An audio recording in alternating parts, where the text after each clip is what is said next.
back after a brief hiatus for episode number ? Doesn't matter. We have lost count of the episodes, so... This is the Last American Podcast. Last American Podcast. Hell yeah. Alright, what are we starting with? We're starting with affirmative action no more. Okay, so the Supreme Court has shut down affirmative action just like they shut down Biden's student loans. I was pretty blown away that they did this. I saw a lot of people really defending it, which I think everybody should be equal in society, and you shouldn't get things awarded to you based on your race, religion, your sex, anything like that. I think we should all be equal. You know, if you score in the highest percentile, you're allowed in, whether you're African American, Jewish, white, whatever you are. What's funny was that originally Yale and Harvard were discriminating against the Jews because there was too many Jews in Harvard and Yale because the Jews have a high inclination of accelerated IQ in those fields, but obviously not basketball. What's funny is I've seen a lot of people, African Americans, say that they wouldn't have had their job if it wasn't for affirmative action, as if that's like some kind of placeholder to and usually these are the people that are terrible at their job currently. So I don't know if that's supposed to be like a goodwill thing, like be like, oh, other people could be terrible at their jobs if we just keep this going. You know what's funny? Yeah, that is very interesting that it goes like that, and it's like, how do these people? I just don't understand it. I wish I had more to say. Affirmative action should give you a job. It all started because Asian people were like, wait, so we have to test extremely better than you? Mm-hmm. Every year, it just became so, and it wasn't just colleges. It was factored into job recruiting, and then into different parts. I saw it all the time in the police force. I always say the police force, we need more black people, we need more Hispanics. It's everywhere. So who knows what's going to happen? California seems to have this workaround where they just ask you in your essay if you're black or if you're Native American. So then they're like, okay, he's black, let him in. But can I just identify? Can I just apply to Harvard to be like, I'm a black man? Yeah, then we're on I'm a black Jewish man. We're on a whole different transition when we're doing that. So we're gonna go next story. Biden student loans 2.0. So Biden was shut down already, and he's basically has a zombie policy where he's trying to do it again. I don't understand. So he does have a zombie policy, but I was kind of confused by the policy because he said it only helped. So it was $40 billion, and it only helped 40,000 people. It was restructuring people that had over a certain amount of loans in debt. It was 80,000 or more. Which is a small percentage of people with student loan debt. And it was they didn't have to pay the interest on the loans or something, and that's what he was trying to get done. But even then, it was you don't have the power. You don't have the power to do anything. That's the trick. That's what the Supreme Court said.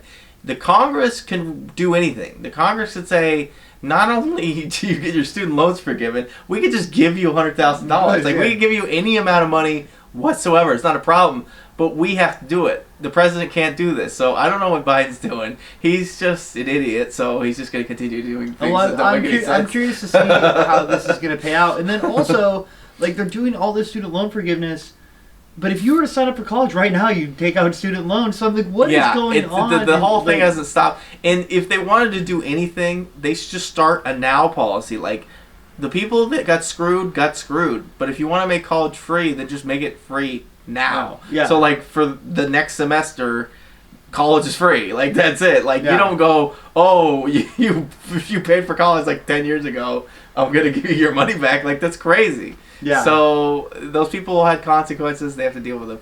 Okay, writers and now the actors are on strike. So no one gives a shit about writers because they've been writing garbage for the last 20 years and everything's been terrible. So no one glinted an eye about them being on strike. They're good.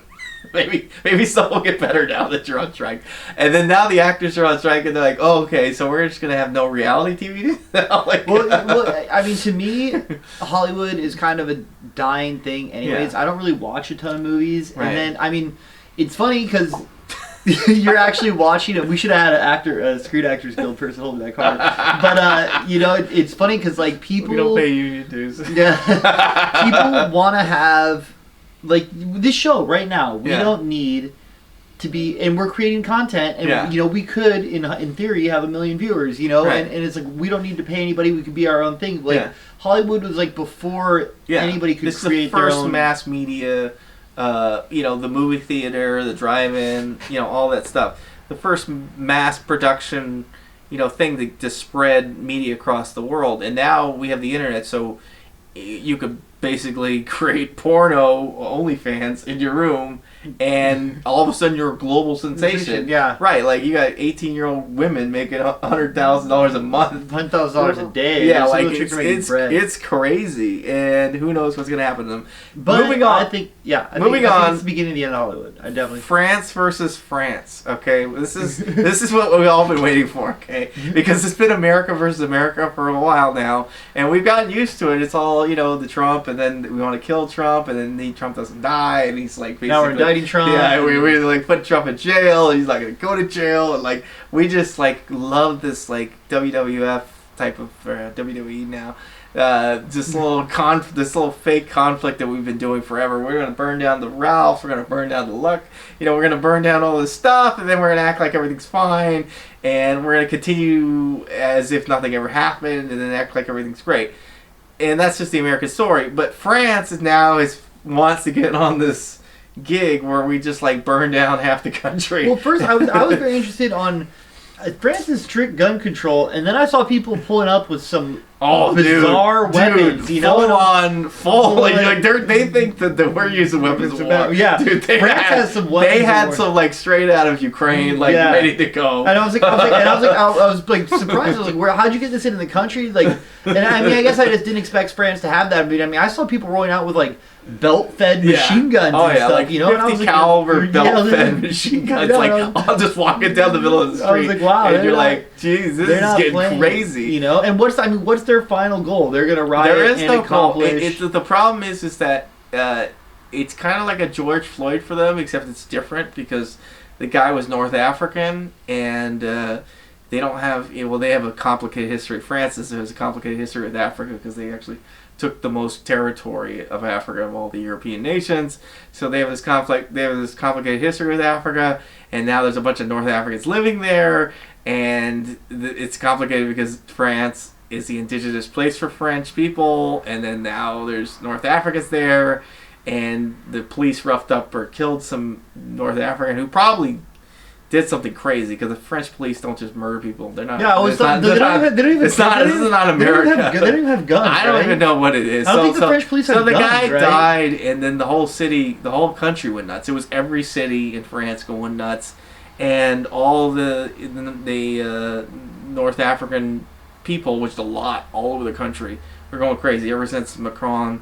Ever since the Prime Minister of Germany, Merkel, invited everybody over after Iraq and Syria and all of the civil war in Syria happened, and she invited all of them into Europe, and that was a disaster, and they act like it's not a disaster. The only place that's fine is Hungary and Poland, who accepted zero migration. So that's a whole complicated history. Anyways, they're going nuts. The whole country's burning down. Macron's at a goddamn Elton John concert like nothing's happening. Typical Joe Biden move, and Trudeau, Biden, and Macron. Macron oversaw the Notre Dame burning down. Trudeau is just like, dude, he took money, he froze bank accounts of truck drivers, right? I know, for no reason. And Joe Biden is just like an insane person, and he's barely there. So we're gonna move on next. Vegas going broke. Okay. What do you think about this? Vegas is not going to survive. Well, everything is. We're teetering right now. The way I look at the economics is everything went up. Yeah. We're kind of going sideways, maybe trending down slightly. Yeah. And, I think we're eventually going to kind of roll over and trend more down eventually. But, they still reported a profit, in between 4 to 5%, which isn't huge. Vegas is such a money grab, and then plus the rising cost of everything. There's so much investment, and all this shit is leveraged with banks. So whenever they talk about restructuring, like of all these commercial business spaces available, like every major city all over the United States has giant buildings that are empty. Yeah. Commercial business space, because they're like, what are we gonna do with this? Yeah. And all the loans are due. Yeah. And they're like, we're not going to pay them. I guess we're going to go into restructuring, which basically just means bankruptcy in a different way. So I don't know what their plan is, because they just keep building. So Vegas going broke. It could be a sign. It could not be a sign. Airbnb is also... Airbnb is also failing. Well, it's not failing, but the people went too hard in trying to rent out short-term rentals. You know, I thought it was pretty insane, because it was like everybody had this plan of like, here's what you do. You go get 20%, you buy a house, you flip it into an Airbnb, and you get passive income, and then with that passive income, you buy another Airbnb, and this is like the cookie-cutter process. Right. But it was like, as soon as somebody told me this, I was like, well, what happens when everything's an Airbnb? You know, like, where do people live, first of all, and then... who's coming there? Like, you know, like some of the cities they were showing that had like 50% losses. I was like, that many people are going and getting Airbnbs in Flagstaff, Arizona? I think the logistics of Airbnb got in the way of Airbnb. Like, it turned into like people like, it started in Europe, and it was kind of like a thing where like, oh, if you were going to be traveling, you would like rent out your place where you're traveling, so you can like make the pennies back that you got for traveling, like $2,000 for the year. But then some people in America are like, no, that's not how it works. Yeah. We're gonna make the same money as rent. Yeah. Like, way more than rent. We're gonna like crank up the prices. And now I don't even look on Airbnb, because I just know it's gonna be more than running a hotel. So like, what am I doing here? Well, it's funny too, because it's called Airbnb, and I would love to stay at somebody's house and have them make me breakfast. And the one thing I've never seen in an Airbnb, the B&B part of Airbnb is the ultimate lie. You know, like we're actually going to charge you to take out the trash. It's not even a bed and breakfast. It's like, here's a list of rules, and you have to leave the key here. You have to do this. You can't come here. You have to show up at this time, otherwise you can't get in. You're like, what the hell is this? I'm just going to go to the hotel. This is crazy. Hotels got better air conditioning anyways. Okay, so now, typical story of 2023. Coke, weed, and then Coke the next week at the White House. They are raging there, dude. Well, they've always been raging at the White House, but what blows my mind is if somebody were to walk into the White House and attempt to attack the president, like, they would have every camera angle possible. Right. But then there's a known drug user in the White House, and they're like, we don't know where this came from. Yeah, it's like literally, Marjorie Taylor Greene is showing pictures of Joe Biden filming Hunter Biden. Yeah, Hunter Biden. Filming pornos, like, on a display thing with, like, him getting a PJ and being like, he's on crack. You know what's funny is if you go back and you look at the picture, there's, like, some guy in the background in an American flag skullet, and I was like, nobody paid attention to that? Like, where is this guy? Like, who is this guy? What is happening in this? And then they do a fake... This is the new thing that's happening now. Is there's these investigations that don't exist. They just say it's under investigation. This is like what happened prior to the Hunter Biden investigation under the laptop. Is they did a fake investigation. Now there's a bunch of whistleblowers saying it was a fake investigation. But they basically did another fake investigation into who brought Coke into the White House. And they're like, we'll never find out. It's not like there's any way we could find out in the White House. It's only 700 cameras, 6,000 people here a day. Like, there's no way we can figure this out. I was pretty blown away. By that. And Hunter's recklessness. So we're going to 401k fees, and the kind of people are realizing that every part of the financial process is a grift, and people would just figure this out. I mean, I was pretty blown away. And what's funny is I canceled my 401k in 2013 when I first saw that they were charging me fees, and I was like, I can do this on my own. Like, why am I getting charged this fee? It's so weird that, like, you could just, like, I feel like there's, like, index funds for cryptocurrency, and you're like, but you could just buy cryptocurrency. Yeah. Why would I pay a fee for someone to buy, like, Ethereum and Bitcoin when I could just buy it? Yeah, ultimately, no service is free. America is the ultimate service. I mean, look at Airbnb, so it's the same. It's essentially Airbnb for your money. What did we talk about last time? We talked about real estate agents. Like Yeah. how that's like a grift. Yeah. You're like, just imagine if we paid like the money that we pay to anyone for selling anything. Like, it's getting out of control. Yeah, it is. It's absolutely, and like every transaction just needs a third person that like isn't involved, you know. And it's just like wait, Yeah. like we can do this like a lot easier, especially now that we're on the internet. Like, you know what I'm saying? It's like I could look up your house for sale. I could see your house for sale. I could make you an offer over the internet. I could have the bank approve me or whoever lends me the money, or I can put the cash down. And we don't need anybody there to investigate anything, you know. We don't need an inspection. Well, even if it was that way, you could there would be a process to just do it without a real estate agent. You would just take it to the government facility that's like, hey, I got screwed on this deal. Like, what's the deal? And they're like, okay. We have to come up with a way to become a third party person in a wedding. You know what I'm saying? Like, how can we just slide in there and be like, you know what, like, you're getting married and like I need $1,000. You know, how do you? That's called the wedding planner. Is that? See, they're already in there. Oh, they are grifting super hard in the wedding planning, by the way. Oh, by the way, if you want to start a wedding, $15,000. Oh, and by the way, you're still paying for the event center and the reception area. This is just for me to decorate. You're like, are you out of your mind? Okay, we're going to BRICS. They're trying to create a gold-backed currency, which you've been saying the whole time. I think it's brilliant. You know, I mean, I don't know if BRICS is really going to be able to become a world power just because several of the countries that are members are struggling.